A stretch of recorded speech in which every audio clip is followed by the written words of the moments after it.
Assalamualaikum dear students, how are you all? Hope so you will be fine. That's great. Okay students, today we are going to learn about an animal life cycle and life cycle of the honey bee. But before studying about the life cycle of honey bee, I think we should review our last lesson. कि last lesson में हमने क्या study किया था. आपको याद होगा कि हम यूनिट नंबर 2 एनिमल वर्ल्ड में लाइफ साइकिल को डिस्कस करते चले जा रहे हैं और हमने पढ़ा था कि लाइफ साइकिल किसे कहते हैं कि all the changes that an animal goes through from birth to death. पैदा होने से पैदाइश तक एनिमल की लाइफ में जो चेंजिंग्स आती हैं उसको लाइफ साइकिल कहा जाता है. फिर हमने उसमें एक टर्म ग्रोथ देखी थी और एक टर्म हमने देखी थी ग्रोथ और सेकंड हमने देखा था चेंजेस. ग्रोथ में हमने देखा था कि एवरी लिविंग थिंग ग्रो बिगर. हर जानदार चीज़ जो है वो बड़ी होती है और जब वो बड़ी हो रही होती है, जब उसमें ग्रोथ हो रही होती है तो उसमें चेंजिंग्स आ रही होती हैं और वो चेंजिंग्स जो है वो 3 टाइप्स की चेंजिंग्स होती हैं.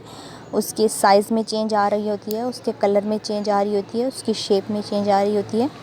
और फिर हमने अपने होम टास्क में आप लोगों ने जो किया है और जो मुझे सबमिशन करवाई है, चेकिंग करवाई है, उसमें ऑलमोस्ट स्टूडेंट ने बहुत अच्छे से अटैम्प्ट भी किया हुआ था कि कैसे एक एनिमल की लाइफ में जो चेंजिंग्स आ रही हैं तो वो किस किस तरह से चेंजिंग्स आ रही है, किस किस टाइप की चेंजिंग्स आ रही है.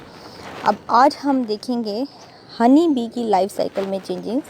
शहद की मक्खी आप सब ने देखी होगी. अब सबसे पहले तो बच्चों आप देखो, tell me that have you ever seen bee hive. आपने मक्खियों का जो छत्ता जिसे हम बोलते हैं, शहद की मक्खियों के जो घर होता है, आपने वो कभी देखा है? यकीनन आपने देखा होगा और यहाँ आप स्क्रीन पर भी देख सकते हैं. ये आपको बी हाइव नज़र आ रहा है. अब बेटा इसमें आपको सबसे पहले ये बात मैं बता दूं कि ये जो मक्खियों का घर है, इसमें जैसे हमारे घर में बहुत से रूम्स होते हैं, इस तरह इनके भी रूम्स होते हैं और इनके एक रूम को सेल कहा जाता है. अगर हम वन सिंगल रूम की बात करें तो हम उसको सेल कहेंगे. और आज जब हम स्टडी करेंगे तो हम एक सेल को लेके चलेंगे कि सेल में चेंजिंग्स, एक सेल में क्या चेंज आ रही है. ठीक है. और इससे पहले आपको ये भी बता दूं, life cycle of honey bee को स्टडी करने से पहले आप अपने माइंड में ये रख लें कि जो बीज़ होती हैं, हनी बीज़ होती हैं, उनकी 3 टाइप्स होती हैं. Adult bees, there are 3 type of the adult bees that are called. One is queen bee, second one is worker bee and third one is drone bees. ठीक है. अब इसमें जो है ना, क्वीन बी और वर्कर बी ये females होती हैं और जो ड्रोन बीज़ होती हैं वो मेल बीज़ होती हैं. ये आपको पहले पता होना चाहिए कि हनी बी के घर को हम बी हाइव कहते हैं, उसके एक रूम को हम सेल कहते हैं. और जो हमारी हनी बीज़ हैं ये 3 टाइप की होती हैं, क्वीन बी, वर्कर बी और ड्रोन बीज़. ठीक है. अब हम इसको स्टडी करने चलते हैं कि जब भी आपको मैंने बताया था कि किसी भी एनिमल का लाइफ साइकिल कब स्टार्ट होता है, जब उसकी बर्थ होती है. बर्थ होने से, उसकी पैदाइश से उसका लाइफ साइकिल स्टार्ट हो जाता है. अच्छा, अब हनी बी का लाइफ साइकिल कहाँ से स्टार्ट हो रहा है? एग से. ठीक है. कह रहे हैं the life cycle of a bee begin when the queen bee lay egg and the egg are laid in honey comb cell and after 3 to 4 days the egg hatch and larva crawl out. सबसे पहले क्या होता है बेटा कि जो मैंने अभी आपको बताया था कि हनी बीज़ में हमारे पास एक टाइप क्वीन बीज़ की होती है. तो जो क्वीन बीज़ होती हैं इनका काम होता है अंडे देना. दे ले एग्स. अब सबसे पहले क्वीन बी आती है, वो सेल में एग ले करती है, अंडा देती है और अंडा दे के चली जाती है. अब क्या होता है, 3-4 दिन के बाद वो जो एग है, वो जो अंडा है, वो हैच हो जाता है और उसमें से लार्वा निकलता है.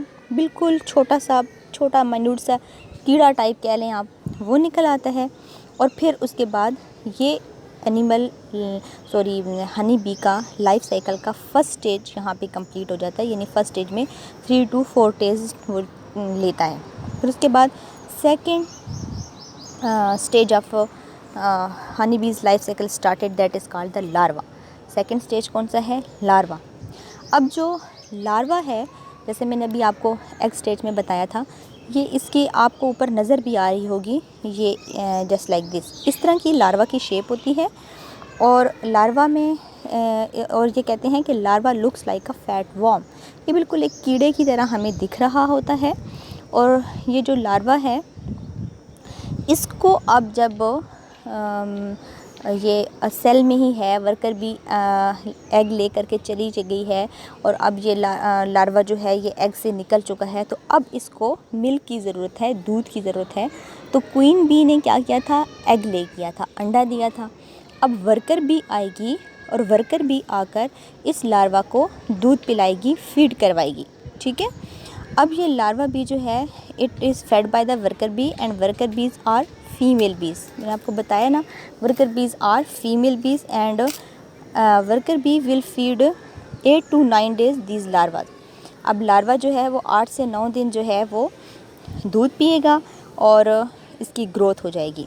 अब 8 to 9 डेज़ के बाद अब इसका नेक्स्ट जो लाइफ साइकिल का स्टेज है प्यूपा, वो हमारे पास वो स्टार्ट हो जाएगा। प्यूपा की भी आपको ऊपर डायग्राम नज़र आ रही है, कुछ इस तरह से प्यूपा की शेप होगी। और इस third stage of life cycle of honey bee को प्यूपा कहा जाता है। और इस स्टेज में क्या होता है कि प्यूपा इसी सेल के अंदर रहता है अपनी ग्रोथ के लिए, अपनी प्रोटेक्शन के लिए।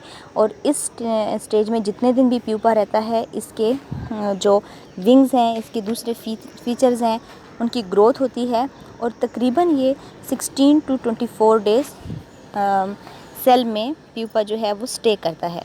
और जब ये प्यूपा सेल में स्टे कर रहा होता है तो इस टाइम में वर्कर बीज आती हैं और आकर सेल को सील कर देती हैं, बंद कर देती हैं, ताकि ना वो प्यूपा बाहर जा सके और ना अंदर से कोई चीज़ बाहर से कोई चीज़ अंदर आ सके। अच्छा, अब ये 16 to 24 डेज़ उस सील सेल में स्टे करने के बाद इसकी काफ़ी हद तक ग्रोथ हो जाती है। और ग्रोथ के बाद ऐसा होता है कि ये प्यूपा जो स्टेज है ये अडल्ट स्टेज में चेंज हो जाती है। और इसका fourth stage adult stage start हो जाता है और जहाँ पे इसकी फुली ग्रोथ हो जाती है, ये प्यूपा अडल्ट में चेंज हो जाता है। और देन अडल्ट बीज जो होती हैं वो लीव द सेल, वो सेल को छोड़ देती हैं, बाहर चले जाते हैं और वो अब उनकी फुली ग्रोथ हो चुकी होती हैं और वो दोबारा से बीज की फॉर्म में रहती हैं। अब वो बी जो होगी या तो वो क्वीन बी होगी या वो वर्कर बी होगी या वो ड्रोन बीज होंगी ही। अगर वो क्वीन बी होगी तो उसका क्या काम होगा कि दैट विल ले एग, वो अंडे देगी। अगर वो वर्कर बी होगी तो वो क्या करेगी, वो और कामों के साथ साथ फीड करवाने का काम भी करेगी।